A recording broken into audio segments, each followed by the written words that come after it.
Children's and social media, बच्चे और social media. जैसे कि आजकल बच्चे जो हैं उनको अवेयरनेस आ गया है और उनकी तालीम का जो एक पैटर्न है वो चेंज हो गया है, एक थीम चेंज हो गया है और वो डिजिटलाइजेशन की तरफ आ गए हैं। समझना, सोचना और एक क्रिटिकल थिंकिंग उनमें डेवलप हो गई है। उन्होंने सीखना शुरू कर दिया, सोचना शुरू कर दिया और अब वो सवाल करने की उनमें आदत आ गई है। वो इसलिए आई है कि जब उनका अब जो उनका एजुकेशन जो सिस्टम है, जो उनका पैटर्न है, जो उनकी जो जिस तरीके से उनको टीचिंग दी जाती है, जो जिस तरीके से उनको क्लासेस दी जाती है, वो उनको उनकी पर्सनैलिटी इस तरीके से शेपअप हो रही है, ग्रूम वो इस तरह से हो रहे हैं कि अब वो क्वेश्चन करते हैं, जो चीज़ पढ़ते हैं वो उस पर रिसर्च मांगते हैं, उसकी वैलिडिटी मांगते हैं और उस चीज़ की क्रेडिबिलिटी मांगते हैं। तो बच्चे जब सोशल मीडिया पे जाते हैं, डिफरेंट प्लेटफॉर्म्स को एक्सप्लोर करते हैं, देखते हैं, जानते हैं और मुख्तलिफ पैटर्न्स और मुख्तलिफ बैकग्राउंड्स के लोगों को रिक्वेस्ट भेजते हैं, उनसे बातें करते हैं, तो उनका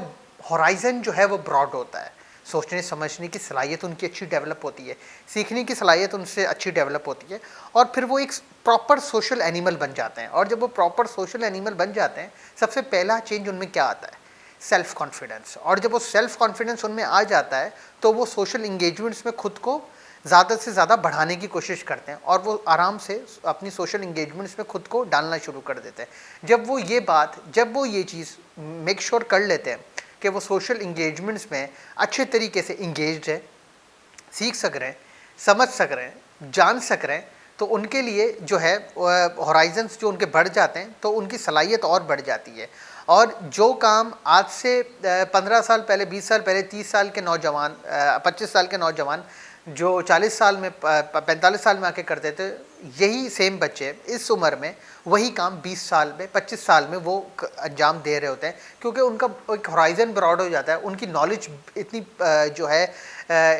पोटेंट नॉलेज हो जाती है, इतनी वो जो है इतना पुख्ता हो जाते हैं, वो अपने रिसर्च वर्क में समझ जाते हैं, सीख जाते हैं, तो वो उनके लिए बहुत आसान हो जाता है चीज़ों को कैच करना। और दूसरी सबसे अहम बात, सोशल मीडिया में इंगेजमेंट से उनके आईक्यू लेवल पे भी फ़र्क पड़ता है, उनका ऑब्जर्वेशन लेवल शार्प होता है। वो जब देखते हैं कि ये कमेंट अगर किसी इंसान की तरफ से आया है, क्यों आया है, किस जाविये से आया है और किस वजह से आया है, और अगर इस कमेंट पे ये रिएक्शन आया तो आखिर क्या आया है, तो इसमें तहकीक की क्यूरियोसिटी एक बच्चे में बढ़ती है। जब उस बच्चे में तहकीक की क्यूरियोसिटी बढ़ती है तो फिर वो एक अपने कॉम्फर्ट जोन से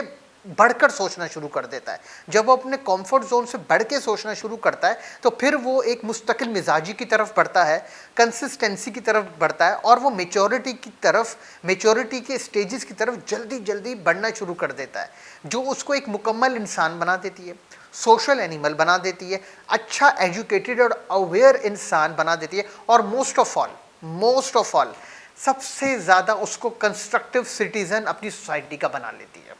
तो इतना बड़ा इम्पैक्ट है सोशल मीडिया का कि जब अगर उसको पॉजिटिव एक बच्चा यूज़ करता है सोशल मीडिया पे, मुख्तलिफ जाविया के लोगों से मिलता है, समझता है, सीखता है, इंगेज रहता है, इंटरेक्शन होता है और जब उसको कॉन्फिडेंस लेवल डेवलप होता है, जैसे मैंने पहले अर्ज़ किया,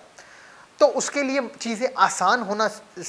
हो जाती हैं और वो फिर अपनी एजुकेशन को भी इंजॉय करता है, अपनी स्कूलिंग को भी इंजॉय करता है, अपने कॉलेज को भी इंजॉय करता है, अपनी नर्सरी क्लासेस को भी इंजॉय करता है और उसमें एक अलग तवानाई, अलग एनर्जी लेवल आ रहा होता है। वो इसलिए क्योंकि उसको कॉन्फिडेंस लेवल डेवलप हो गया होता है और वो सिर्फ घर के इर्द गिर्द के माहौल में जकड़ा हुआ नहीं होता। वो जो सोशल मीडिया पे उसकी इंगेजमेंट्स होती है, वो नेटवर्किंग की वजह से उसका माइंडसेट ही पूरा तब्दील होता है और वो इतना कॉन्फिडेंस हो चुका होता है, उसको इतना कॉन्फिडेंस होता है कि अगर दुनिया में ये चीज़ें हो रही हैं तो मेरी साथ ऐसा क्यों नहीं कर सकती। तो जिस तरह मैंने पहले अर्ज़ किया, एक 40-45 साल का नौजवान जो कि आज से 20 साल पहले जाके सोचता था, आजकल के बच्चे में वही सलाहियत 20-25 साल की उम्र में आ जाती है। इतना बड़ा इम्पैक्ट इस सोशल मीडिया का है, बशर्ते कि वो अगर पॉजिटिव यूज़ हो।